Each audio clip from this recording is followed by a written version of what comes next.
2 ದಿನಗಳ ಟೆಕ್ನಾಲಜಿ ಯಾವ ರೀತಿ ಮೌಲ್ಯವರ್ಧನೆಗಳನ್ನು ಮಾಡಬೇಕು, ಹಾಗೆ ಯಾವ ರೀತಿ ಉನ್ನತ ಮಟ್ಟಕ್ಕೆ ತೆಗೆದುಕೊಂಡು ಹೋಗಿ ಎಕ್ಸ್ಪೋರ್ಟ್ ಹಾಗೂ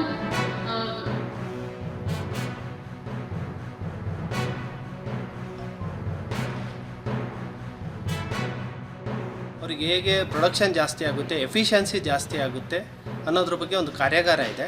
ಇದು 2 ದಿನ ಕಾರ್ಯಾಗಾರ ಆಗಿದೆ, ನಿನ್ನೆ ಮತ್ತು ಇವತ್ತು. ನಿನ್ನೆ CFTRI ಅವ್ರ ಕಡೆಯಿಂದ ಬಂದು ಅವರು ಮಾಹಿತಿ ಕೊಟ್ಟಿದ್ದಾರೆ. ಮತ್ತು ಒಬ್ಬರು ಮಷಿನರಿ ಸಪ್ಲೈಯರ್ಸ್ ಇದ್ದರು, ಅವರು ಬಂದು ತಮ್ಮ ಹತ್ರ ಯಾವುದ್ಯಾವುದು ಹೊಸ ಮಷಿನರಿ ಇದೆ ಅನ್ನೋದ್ರ ಬಗ್ಗೆ ಮಾಹಿತಿ ಕೊಟ್ಟಿದ್ದಾರೆ. ಇವತ್ತು KVKಯಿಂದ ಹಾರ್ಟಿಕಲ್ಚರ್ ಸೈಂಟಿಸ್ಟ್ ಬಂದಿದ್ದಾರೆ. ಅವರು ಹಾರ್ಟಿಕಲ್ಚರ್ ಕ್ರಾಪ್ ಬಗ್ಗೆ ಹೇಗೆ ಫುಡ್ ಪ್ರೊಸೆಸಿಂಗಲ್ಲಿ ಹಾರ್ಟಿಕಲ್ಚರ್ ಕ್ರಾಪ್ ಬಗ್ಗೆ ಅದರಲ್ಲಿ ಯಾವುದು ಹೊಸ ತಂತ್ರಜ್ಞಾನ ಬಂದಿದೆ, ಅದನ್ನು ಹೇಗೆ ಕೈಗಾರಿಕೆಗಳು ಉದ್ಯಮಿಗಳು ಅದನ್ನು ಹೇಗೆ ಉಪಯೋಗಿಸಿಕೊಡಬೇಕು ಅನ್ನೋ ಬಗ್ಗೆ ಕಾರ್ಯಾಗಾರ ಮಾಡಿ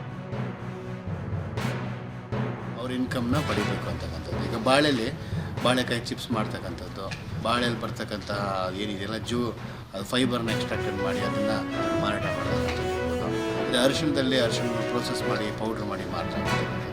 ಇನ್ನು ತೆಂಗಲ್ಲಿ ಎಳನೀರಿಂದ ಹಿಡಿದು ತೆಂಗಿನ ಎಣ್ಣೆ ಇರ್ಬೋದು, ಕೊಬ್ಬರಿ ಇರ್ಬೋದು, ಅಥವಾ ಒರ್ಜಿನ್ ಕೊಕೊನಟ್ ಆಯಿಲ್ ಇರ್ಬೋದು, ಇವುಗಳನ್ನು ಅವ್ರು ಮಾಡಿ ಒಂದು ಇಂಡಸ್ಟ್ರಿನ ಡೆವಲಪ್ ಮಾಡ್ಕೊಂಡು ರೈತರು ಒಂದು ಸುಸ್ಥಿರ ಆದಾಯನ ಪಡೆದ ನಿಟ್ಟಿನಲ್ಲಿ ಅವರಿಗೆ ತಾಂತ್ರಿಕ ಮಾಹಿತಿಯನ್ನು ನೀಡಲಿಕ್ಕೆ ಈ ಕಾರ್ಯಕ್ರಮವನ್ನು 2 ದಿನಗಳ ಕಾಲ ಅವರಿಗೆ ಇವತ್ತಿನ ದಿನದಲ್ಲಿ ಇರುವಂತಹ ಒಂದು ಲೇಟೆಸ್ಟ್ ಟೆಕ್ನಾಲಜಿ ಏನೆಲ್ಲ ಇದೆ ಅದರ ಪರಿಚಯವನ್ನು ಕೊಟ್ಟು ಚಾಮರಾಜನಗರ ಜಿಲ್ಲೆಯ ODOP ಪ್ರಾಡಕ್ಟ್ ಅಂತಂದರೆ 1 ಡಿಸ್ಟ್ರಿಕ್ಟ್ 1 ಪ್ರಾಡಕ್ಟ್ ಆಗಿರುವಂತಹ ಟರ್ಮರಿಕ್ ಅರಿಶಿನ, ಇದರ ಬಗ್ಗೆ ಇವತ್ತೇನು ಜಸ್ಟ್ ಅರಿಶಿನ ಪುಡಿಯನ್ನು ಮಾತ್ರ ಮಾಡಿ ಮಾರ್ತಾ ಇದ್ದಾರೆ, ಅದರ ಬದಲಾಗಿ ಅದರ ಜೊತೆ ಕರ್ಕ್ಯುಮಿನ್ ಹಾಗೆ ಒಲಿಯೋರೈಸಿನ್ ಇರುವಂಥ ಇದು ಫಾರ್ಮಾಸ್ಯೂಟಿಕಲ್ ಇಂಡಸ್ಟ್ರಿಯಲ್ಲೆಲ್ಲ ಅಪ್ಲೈ ಮಾಡುವಂಥ ಪ್ರಾಡಕ್ಟ್ಗಳಾಗಿರ್ತವೆ.